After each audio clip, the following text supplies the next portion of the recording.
Hello mga ka-garden! Welcome to Francis Garden Mix Vlog. So for today's video, ipapakita ko po sa inyo kung paano po ako magpunla ng pipino. So let's go! Welcome mga ka-garden. So eto na po yung natapos na namin. Kakasimula lang din po namin mga ka-garden at naisipan namin na i-share sa inyo kung paano po kami magpunla ng pipino. So ito po yung gagamitin natin na seeds. Seeds po ng pipino. So gagamit din tayo ng dahon ng saging at saka yung lupa na hinaluan namin ng organic fertilizer. So ayan na mga ka-garden na dinidemo na ni Dave. So ayan, nakita niya yung camera kaya tuwang-tawa siya kasi mahihain po.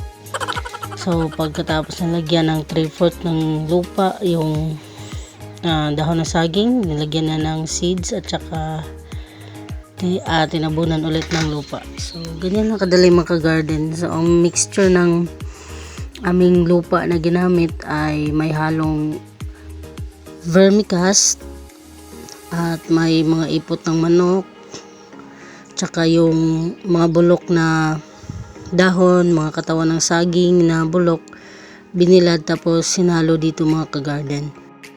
So ganito lang kadali mga ka-garden yung punla. Lalagyan lang natin ng 3/4 na lupa yung dahon ng saging, tsaka ididiin natin ng konti, tapos lagyan natin ng similya, yung pre-germinated na natin na binhi, tapos tatabunan, tapos yun na, okay na yun. So ganyan lang po ulit-ulit yung gagawin. Pagkatapos po nyan, didiligan po yung lahat na pinunla natin, didiligan para mas madali siyang tumubo. Ang kagandahan po ng pagpunla ay naalagaan po natin ng maayos, tapos uniform po yung tubo niya. Makikita natin talaga na maganda yung tubo ng tanim. Hindi na ako bumili ng seedling tray mga ka-garden kasi mahal sa amin. Tapos malayo po yung pagbibilan kaya mas pinili ko pa po ang dahon ng saging kasi ito rin po yung traditional na ginagamit namin. So kahit saan ka matumingin dito may mga dahon ng saging kaya libre mong makukuha.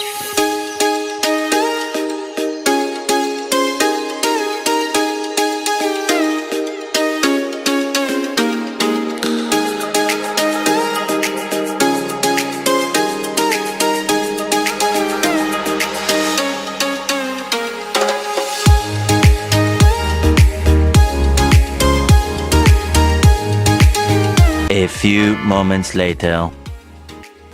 After 3 days mga ka-garden, ito na po yung ating napunla. Ayan, so may 2 dahon na yung iba.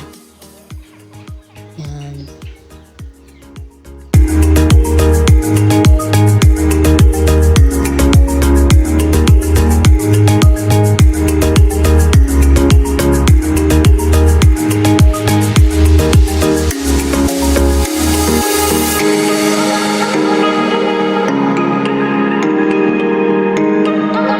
Makikita natin to mga ka-garden, itong part na to.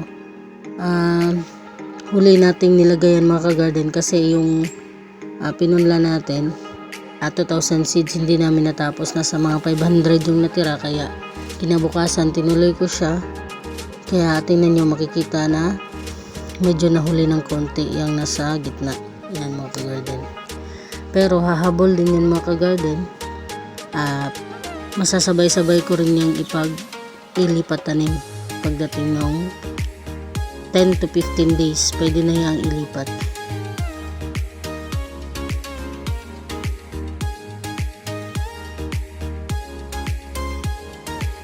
Sana may natutunan po kayo sa video na to. Thank you for watching. God bless you all. Bye!